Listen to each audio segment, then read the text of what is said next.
Breaking news చూస్తున్నాం. ఏపీలో polling రోజు ఆ తర్వాత హింసాత్మక ఘటనలు జరిగిన నేపథ్యంలో పోలీసులు అప్రమత్తమయ్యారు.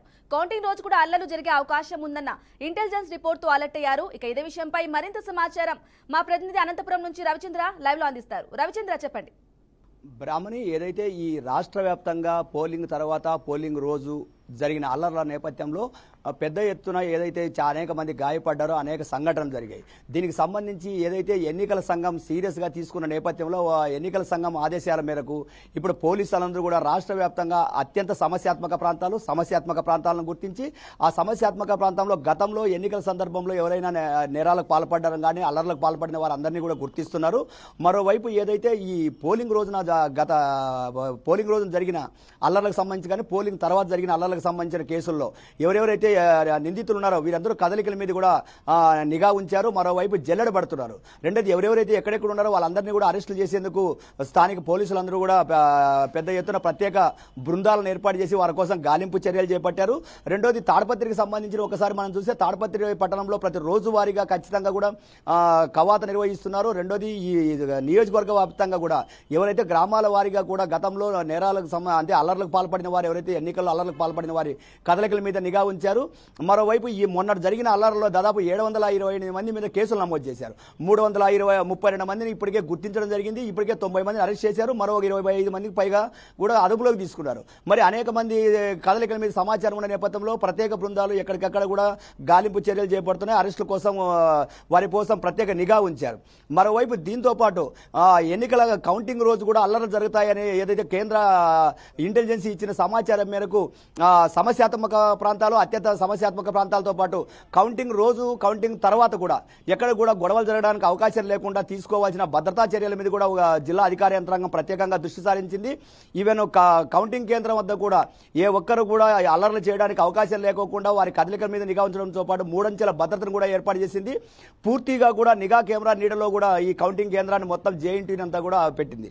మరోవైపు ఏదైతే చూస్తే ఈ అల్లర్లకు సంబంధించిన వారి అందరి కదలిక మీద ప్రతి రోజు వారీగా కార్బన్ సెర్చ్ నిర్వహిస్తున్నారు. ప్రతి గ్రామంలోనూ ఈ సమస్యాత్మక ప్రాంతాల్లో కార్బన్ సెర్చ్ నిర్వహించడం, మారణాయుధాలు ఇలాంటివి ఏమంటే వారు స్వాధీనం చేసుకోవడం, అనుమానిత వ్యక్తులుంటే వారిని అదుపులోకి తీసుకోవడం, రెండోది అల్లర్లకు పాల్పడే అవకాశం ఉన్న వారి మీద వారందరినీ కూడా సమాచారాన్ని కూడా సేకరించి వారి నుంచి కూడా వివరాలు సేకరిస్తున్నారు. మరోవైపు అరెస్ట్ చేసిన వారందరినీ కూడా అరెస్ట్ చేసిన వారి సమాచారం మేరకు అదుపులోకి తీసుకున్న వారి సమాచారం మేరకు ఈ అల్లర్లకు పాల్పడిన వారు ఎక్కడెక్కడ ఉన్నారో ఏ ప్రాంతాల్లో ఉన్నారో వారందరినీ కూడా అరెస్ట్ చేయడానికి అంటే కౌంటింగ్ లోగా అందరినీ అరెస్ట్ చేయాలనే ఉద్దేశంతో సిట్టు కూడా ఇక్కడే తాడపత్రిలోనే మకాం వేసింది. వీరి కదలికల అందరి మీద కూడా నిఘా ఉంచడంతో పాటు ఈ వైఫల్యాల మీద కూడా ఎలాంటి చర్యలు తీసుకోవాలి, శాఖాపరమైన విచారణకు సంబంధించి శాఖాపరమైన చర్యలకు సంబంధించి అరెస్టులకు సంబంధించి అన్ని విషయాలు కూడా రోజువారీగా పోలీసు ఉన్నతాధికారులతో కూడా మాట్లాడడం జరుగుతోంది. మరోవైపు వారికి అవసరమైన సమాచారాన్ని సేకరిస్తున్నారు. తదుపరి చర్యలు తీసుకోవడంతో పాటు ఎప్పటికప్పుడు ఇక్కడ చేస్తున్న విచారణకు సంబంధించిన వివరాలన్నింటినీ కూడా రాష్ట్ర స్థాయి ఉన్నతాధికారులకు కూడా పంపించడం జరుగుతోంది. ప్రస్తుతానికైతే మాత్రం అనంతపురం జిల్లా వ్యాప్తంగా కేంద్ర ఎన్నికల సంఘం ఆదేశాలను తీవ్రంగా పరిగణించిన నేపథ్యంలో పోలీసు అధికారులు ప్రతి ఒక్కరూ కూడా ఎన్నికల రోజు జరిగిన అన్ని ప్రాంతాల్లో కూడా ఆ కేసులకు సంబంధించిన నిందితులు ఎవరైతే ఉన్నారో వారందరినీ కూడా పూర్తి స్థాయిలో అరెస్టులు చేయడానికి ఇప్పుడు పోలీసు యంత్రాంగం ఉమ్మడి అనంతపురం జిల్లా వ్యాప్తంగా కూడా పెద్ద ఎత్తున గాలింపు చర్యలు చేపడుతుంది. వారి కదలిక మీద నిఘా ఉంచింది. ఏ ఒక్కరు కూడా అడుగు తీసి అడుగు వేయడానికి అవకాశం లేకుండా, అల్లర్లు చేయడానికి అవకాశం లేకుండా, గొడవలు చేయడానికి అవకాశం లేకుండా కఠినంగా చర్యలు తీసుకుంటుంది. కఠినంగా హెచ్చరికలు కూడా జారీ చేస్తున్న నేపథ్యంలో జిల్లా అధికార యంత్రాంగం ఆ దిశగా కూడా కఠిన చర్యలు తీసుకుంటోంది. బ్రాహ్మణి, రవిచంద్ర, చెప్పండి. అలాగే 144 సెక్షన్ ని పోలింగ్ తర్వాత అల్లర్లు జరిగిన నేపథ్యంలో 144 సెక్షన్ అమలు చేశారు. అది కంటిన్యూ అయ్యే అవకాశం ఉందంటారా కౌంటింగ్ రోజు వరకు? కౌంటింగ్ రోజుతో పాటు కౌంటింగ్ జరిగిన 15 రోజుల వరకు కూడా కేంద్ర బలగాలను ఎవరైతే సమస్యాత్మక ప్రాంతాలు అత్యంత సమస్యాత్మక ప్రాంతాల్లో బలగాలను మోహరించాలని చెప్పారు. కౌంటింగ్ తర్వాత కూడా గొడవలు జరగడానికి అవకాశం లేదని చెప్పి ఎన్నికల సంఘం ఖచ్చితంగా ఆదేశాలు ఇవ్వడం జరిగింది. అందులో భాగంగానే ఎక్కడెక్కడైతే సమస్యాత్మక ప్రాంతాలు అత్యంత సమస్యాత్మక ప్రాంతాలు ఉన్నాయో ఆ ప్రాంతాల్లో ఎంతవరకు కేంద్ర బలగాలు అవసరమవుతాయి, అదనపు పోలీసు బలగాలను మోహరించాల్సి ఉంటుంది. వీటన్నిటి మీద కూడా పోలీసులు సమీక్ష చేస్తున్నారు. ఆయా ప్రాంతాల మీద నిఘా ఉంచి కౌంటింగ్ తర్వాత కూడా గొడవలు జరగకుండా 15 రోజుల పాటు ఖచ్చితంగా కూడా అక్కడ అదనపు బలగాలను మోహరిస్తారు. గొడవలు జరిగే అవకాశం ఏమాత్రం ఉండదు. 144 సెక్షన్ ఖచ్చితంగా అమలు చేస్తున్నారు. రెండోది కౌంటింగ్ తర్వాత కూడా 15 రోజుల పాటు 144 సెక్షన్ సమస్యాత్మక ప్రాంతాల్లో మాత్రం ఖచ్చితంగా అది అమలు చేసే అవకాశం ఉంది. ఇప్పుడైతే మాత్రం అన్ని ప్రాంతాల్లో కూడా 144 సెక్షన్ అయితే అమలు అయితే చేస్తున్నారు. Brahmani, okay Ravichandra, thank you.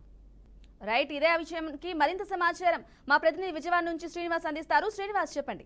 బ్రాహ్మణి, రాష్ట్ర వ్యాప్తంగా జరిగినటువంటి ఏదైతే హింసాత్మక ఘటనలు ఉన్నాయో దానికి సంబంధించి ఈసీ అలర్ట్ అవ్వడం జరిగింది. ఇప్పటికే ప్రతి నియోజకవర్గంలోనూ కూడా కొన్ని అనుమానిత ప్రాంతాలు ఏవైతే ఉన్నాయో ఆ ప్రాంతాల్లో కార్డన్ చర్చ్ నిర్వహిస్తడం జరుగుతుంది. అయితే చుట్టుపక్కల అంటే ఆ నియోజకవర్గంలో ఉన్నటువంటి పోలీసులే కాకుండా పక్క ప్రాంతాల నుంచి వచ్చినటువంటి పోలీసులతో కూడా ఈ కార్డన్ చర్చి నిర్వహిస్తున్నారు. కార్డన్ చర్చిలో పూర్తి స్థాయిలో డిఎస్పీలు, ఎస్ఐలు, ఇతర పోలీసు సిబ్బంది ఎవరైతే ఉన్నారో వాళ్ళందరూ కూడా ప్రతి నియోజకవర్గంలోనూ ఏదైతే ఇబ్బందికరమైనటువంటి వాతావరణాలు ఏవైతే ఉన్నాయో, లేదంటే ఇబ్బందికరమైన ప్రాంతాలు ఏవైతే ఉన్నాయో, లేదంటే అల్లర్లకి సంబంధించినటువంటి వ్యక్తులు తలదాచుకునేటువంటి ప్రాంతాలు ఏవైతే ఉంటాయో, లేదంటే కొన్ని ప్రాంతాలని ఐడెంటిటీ చేస్తున్నటువంటి పరిస్థితి ఉంది. పోలీసు విధానాల్లో కొన్ని ప్రాంతాలను ఐడెంటిటీ చేయడం, ఆ ప్రాంతాలను పూర్తిగా కార్డన్ చర్చ్ నిర్వహిస్తూ కూడా అక్కడ ఉన్నటువంటి ప్రజలందరినీ కూడా అక్కడ స్థానికంగా ఉండేటువంటి ప్రజలు ఎవరైతే ఉన్నారో వాళ్ళ దగ్గర నుంచి వివరాలను సేకరించడం, లేదంటే అనుమానిత వ్యక్తులు ఎవరైనా ఉంటే వాళ్ళ దగ్గర నుంచి వివరాలు తీసుకోవడమే కాకుండా వాళ్ళకు ఉన్నటువంటి బైక్ కావచ్చు, వాళ్ళకు ఉన్నటువంటి ఇతర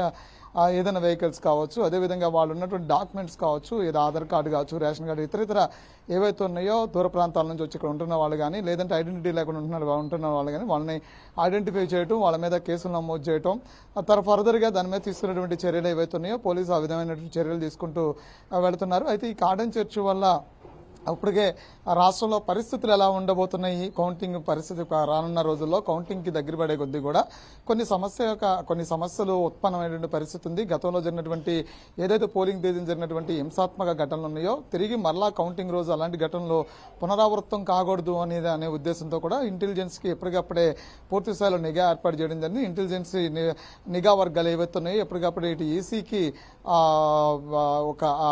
ఎప్పటికప్పుడే ఇంటిమేషన్ ఇస్తున్న పరిస్థితి ఉంది. అదే అలర్ట్ ఉండాల్సిన పరిస్థితి ఉంది. మరో పక్క నుంచి డీజీపీ కూడా పూర్తి స్థాయిలో నివేదికలు ఇస్తున్న నేపథ్యం చూస్తున్నాము. అయితే డీజీపీ కూడా దీనికి సంబంధించినటువంటి లా అండ్ ఆర్డర్లో పనిచేస్తున్నటువంటి ప్రతి పోలీసు కూడా ఏదైతే కౌంటింగ్ కేంద్రాల వద్ద పనిచేస్తుంటారో వాళ్ళందరికీ పూర్తి స్థాయిలో ఎలాంటి రిస్ట్రిక్షన్స్ ఉండాలి అనే అంశాలని ఇప్పటికే పోలీసులందరూ కూడా క్లియర్ ఇన్స్ట్రక్షన్స్ ఇచ్చారు. ఇప్పటికే జిల్లాలో ఉన్నటువంటి ఎస్పీలు కావచ్చు, అదేవిధంగా ప్రధాన నగరంలో ఉన్నటువంటి సిపిలు కావచ్చు, ఇప్పటికే ఏదైతే కౌంటింగ్ జరుగుతున్నటువంటి ప్రాంతం ఏదైతే ఉందో ఆ ప్రాంతం దాదాపు 400 మీటర్ల వరకు కూడా రెడ్ జోన్ గా ప్రకటించడం జరిగింది. అంతేకాకుండా కౌంటింగ్ వచ్చేటువంటి ఏజెంట్లు కావచ్చు, అభ్యర్థులు కావచ్చు, పూర్తిగా కలెక్టర్ నుంచి ఇచ్చినటువంటి పాస్ తో పాటు కౌంటింగ్ కి సంబంధించినటువంటి ఏదైతే ఇస్తున్నారో, కౌంటింగ్ అటెండ్ అయ్యే వాళ్ళకి ఏదైతే ఇస్తూ ఉన్నారో వాటిని ఆ పత్రాలను తీసుకుని కౌంటింగ్ అటెండ్ కావాలని చెప్పంటూ కూడా ఇప్పటికే ఆదేశాలు కూడా జారీ చేసినట్టు తెలుస్తుంది. అయితే ఇంటెలిజెన్స్ ప్రాథమికంగా ఇస్తున్నటువంటి రిపోర్ట్స్ ఏవైతే ఉన్నాయో కోనసీమ లాంటి ప్రాంతంలో కూడా అల్లర్లు చెలరేగేటువంటి పరిస్థితి ఉందని ఇప్పటికే ఇంటెలిజెన్స్ నిఘా వర్గాలు అభిప్రాయపడడం జరిగింది. ఇదే నివేదికని డీజీపీ కూడా ఇవ్వడం జరిగింది. అయితే ఇలాంటి పరిస్థితుల నుంచి ఎన్నికలు సరళిలో కూడా ఎదురైనటువంటి ఇబ్బందులు ఏవైతే ఉన్నాయో ఆ ఇబ్బందులు కౌంటింగ్ లో ఎదురు కాకూడదు అంటే కనుక పూర్తి స్థాయిలో పోలీసు పటిష్టమైన బందోబస్తు ఏర్పాటు చేయడమే కాకుండా ఎక్కడా కూడా హింసాత్మక ఘటనలు కానీ, అల్లర్లు కానీ, గొడవలు కానీ లేకుండా ఉండేందుకు పూర్తి స్థాయిలో చర్యలు చేపట్టినట్టు తెలుస్తుంది. అయితే కార్డన్ చర్చి ప్రధాన కారణాలు ప్రతి జిల్లాలో కూడా 175 జిల్లాల్లో కూడా సమస్యాత్మకమైనటువంటి ప్రాంతాలు ఏవైతే ఉన్నాయో ఆ ప్రాంతాల్లో పూర్తి స్థాయిలో 1-4 సార్లు కార్డన్ చర్చ్ చేసి కార్డన్ చర్చ్ ద్వారా ఎవరైతే ఇబ్బందికరమైన వ్యక్తుల్ని అదుపులోకి తీసుకోవడమే కాకుండా వాళ్ళని విచారిస్తున్నటువంటి నేపథ్యాన్ని కూడా చూస్తున్నాము. మరో పక్కన చూస్తూ ఇప్పటికే అల్లర్లు సృష్టించేటువంటి ఏదైతే రౌడీ షీట్లు ఉన్నటువంటి వ్యక్తులు కానీ వీళ్ళందరూ కూడా బైండ్ ఓవర్ చేయడం జరిగింది. కొంతమంది నగరంలో కనిపించకపోవడంతో కూడా వాళ్ళు ఎక్కడికి వెళ్లారనేది ఆరా కూడా తీరుస్తున్నటువంటి పరిస్థితి కనిపిస్తుంది. బ్రాహ్మణి.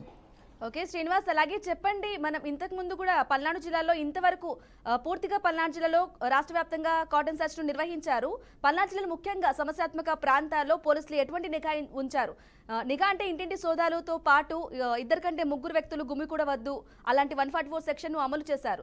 ఇంకా ఎటువంటి చర్యలు తీసుకోబోతున్నారు? అలాగే ఈసీ ఏం చర్యలు తీసుకోబోతుంది?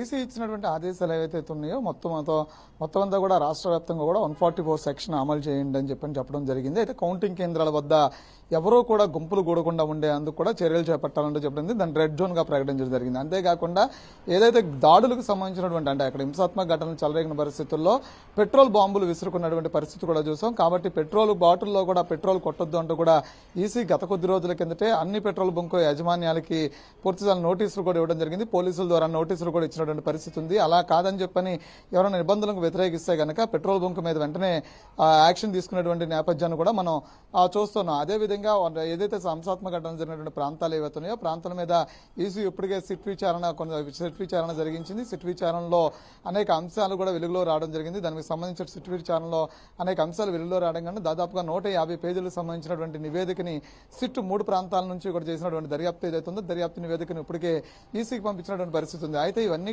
సంఘటనలు కూడా పూర్తి స్థాయిలో ఎన్నికల కౌంటింగ్ రోజు ఇంతకన్నా ఇబ్బందికరమైనటువంటి పరిస్థితులు ఉత్పన్నమైనటువంటి అవకాశం ఉంది అని చెప్పని ఇప్పటికే సిట్ అభిప్రాయపడటమే కాకుండా గతంలో జరిగినటువంటి ఏదైతే ఈ హింసాత్మక ఘటనలో అవి కూడా ఉద్దేశపూర్వకంగా జరిగినటువంటి దాని వెనకాల కుట్ర కోణాలు దాగి ఉన్నాయనే అంశాన్ని కూడా ఈసీ ప్రస్తావించినటువంటి పరిస్థితి కూడా చూస్తున్నాం. కాబట్టి ఈసీ ఎన్నికల కమిషన్ ఏదైతే ఉందో ఎన్నికల కమిషన్ సీరియస్ గా పనిచేస్తూ ఉంది. హింసాత్మక ఘటనలకి అంటే ప్రశాంతమైన వాతావరణంలో శాంతియుతంగా ఎన్నికల నిర్వహణ అంతా ఉండాలని అభిప్రాయపడిన నేపథ్యంలో కొన్ని ప్రాంతాల్లో ఈ సంఘటనలు జరగడం, ఈవీఎంల ధ్వంసం అవడం కూడా ఈసీ చాలా సీరియస్ గా తీసుకున్న నేపథ్యాన్ని కూడా మనం చూస్తూ ఉన్నాం. బ్రాహ్మణి.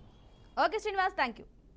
13వ తారీఖున అసెంబ్లీ పార్లమెంట్ ఎలక్షన్ జరిగిన విషయం అందరికీ తెలిసింది. దాంట్లో సందర్భంగా ఎలక్షన్ కౌంటింగ్ అయ్యే వరకు కూడా రాష్ట్రంలో ల్యాండ్ ఆర్డర్ ప్రాబ్లమ్స్ ఏమి రాకూడదని మన గౌరవనీయ డీజీపీ గారి ఆదేశాల మేరకు కృష్ణా జిల్లా ఎస్పీ గారైన నయీం అష్మి గారి ఉత్తర్వుల ప్రకారం మా గుడివాడ డిఎస్పీ పి శ్రీకాంత్ గారి ఆధ్వర్యంలో గుడివాడ రూరల్ సర్కిల్ సంబంధించిన నందివాడ, గుడివాడ తాలూకా, ఒడ్లవల్లేరు సిబ్బందితో కలిపి గుడివాడ తాలూకా ఎస్ఐ గారు అలాగే నందివాడ ఎస్ఐ గారు కూడా ఆధ్వర్యంలో మేము గుడివాడ తాలూకా లిమిట్స్లోని శ్రీకాళహస్తి కాలనీలో కార్డన్ సెర్చ్ చేయడం జరుగుతుంది. ఈ కార్డన్ సెర్చ్ మెయిన్ ముఖ్య ఉద్దేశం ఏంటంటే ఎవరైనా కొత్త వ్యక్తులు ఎవరైనా ఇక్కడ కాకుండా బయట నుంచి వచ్చి ఏమన్నా అల్లర్లు సృష్టించడానికి అవకాశం ఉంది. కాబట్టి వాళ్ళని పరిగణలో తీసుకోవడానికి వాళ్ళని చెక్ చేయడం, అదేవిధంగా హౌస్లో ఏదైనా మారణాయుధాలు కానీ ఏదైనా పెట్రోల్, డీజిల్ లాంటి ఐటమ్స్ కానీ ఏమన్నా స్టోర్ చేయడం కానీ వాటిని పట్టుకోవడం. అదేవిధంగా ఈ తనిఖీల్లో భాగంగా బైక్స్ కానీ వాహనాలు ఏదైనా వెహికల్ లేకోకుండా దొంగ వాహనాలు ఏమన్నా కానీ వాటిని అబాండెడ్ వెహికల్ని మేము రికార్డు వెరిఫై చేసి వాటిని ఒకవేళ ఏమైనా దొరికితే సీజ్ చేయడం జరుగుతుంది. ఆ తనిఖీలు ఇంకా కొనసాగుతున్నాయండి.